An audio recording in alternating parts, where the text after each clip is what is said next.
Sup bros, let's talk about magnifying glasses. They're one of the outdoorsman's best friends, so let's talk about that. You may be under the assumption that starting fire with a magnifying glass is a laborious, time-consuming process. Gotta sit there all day waiting for things to catch on fire, but couldn't be any further from the truth. The temperature on this particular day is 18 degrees Celsius, 64 Fahrenheit for the American bros. So if I take a nice little strip of birch bark, it instantly begins to burn within a matter of seconds.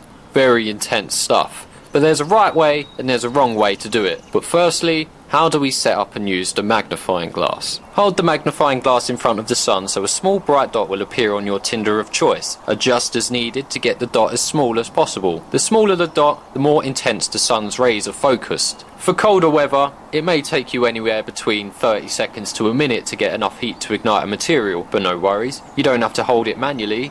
That's a mug's game. Make a nice little snug split in a thick stick. Slide the magnifying glass in so it's nice and tight. Then rest the stick and glass against a wireframe stick at the appropriate angle. Bada bing, bada boom. In the meantime, go pick yourself some berries. Simple stuff. So let's talk about getting the right tinder for the job. First up, a cramp ball, which are incredibly abundant and pretty easy to find all year round. These will work incredibly well in its raw form straight off the tree, providing they're black and not in its premature purple stage. But it's only taken about 10 seconds to get it to start smouldering, so it's ready to be transferred into whatever tinder bundle you've preemptively created. Easiest day of my life. Next up, a piece of charred birch polypore. There's not really a lot to say about it. It will start smouldering within a matter of seconds.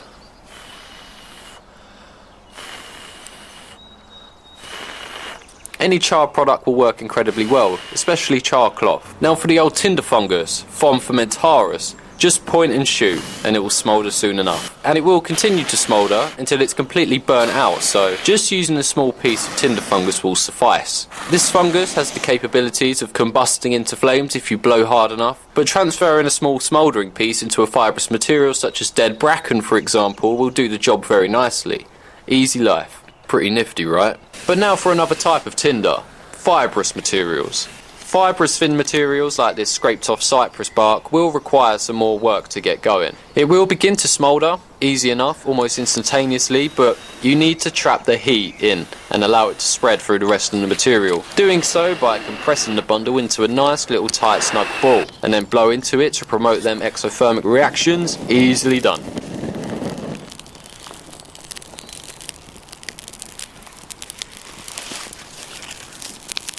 Artificial fibrous tinders will work well too if you're the cotton wool and dry lint kind of guy. As long as you provide it with the oxygen it needs to combust, then it's GG.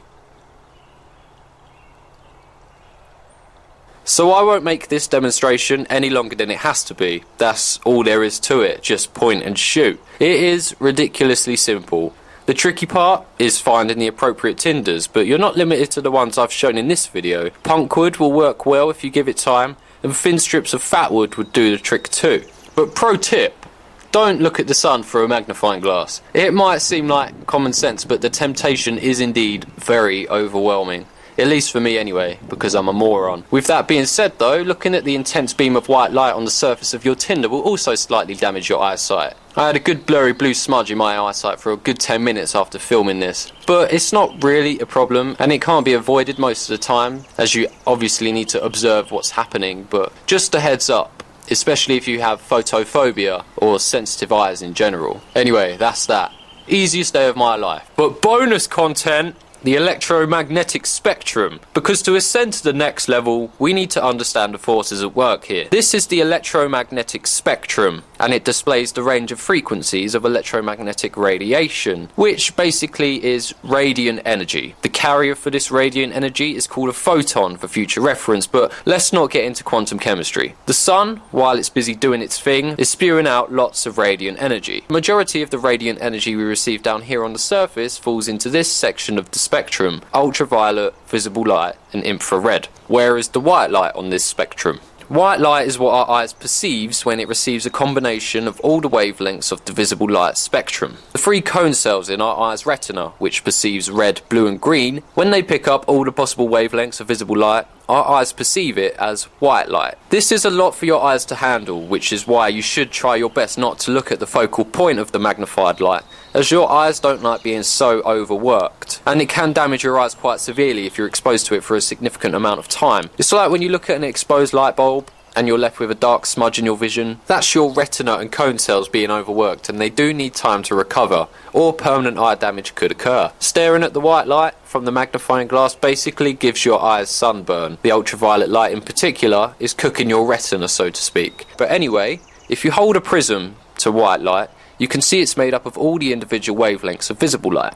Cool, right? And then you have ultraviolet radiation and infrared radiation. Ultraviolet radiation is responsible for burning your skin when you go to the beach, but don't wear UV deflecting sunscreen. Very intense stuff. And infrared radiation, thermal radiation, is the radiation that police helicopters detect so they can find your ass hiding in the woods, since we all emit infrared radiation from our bodies. But anyway, a convex piece of glass is picking up all the electromagnetic radiation from the sun, the UV, the IR, the visible light, and focusing it in a tiny spot. If I stick my arm out in the sun, yeah, I can feel the radiant energy, I can feel the heat, but my body can dissipate the heat fairly quickly as it's so spread out over a large area. But if we focus it, my body can't get rid of the heat quick enough, causing my skin to burn. Same thing goes for natural materials. High concentrations of photons are going to town on whatever is unfortunate enough to be the target. So, how can you further apply this information? Well, any item with a convex lens can be used to start a fire in this fashion. For example, a pair of glasses, the bulb of a flashlight or headlamp, and a binocular lens can also be used. However, the larger the lens, the more photons it will collect and localize, making it easier to start a fire. Using a little baby magnifying glass is just not the best tool for the job, so if you want to cut the faff in around, get a nice big one. So that's that. Peace, bros.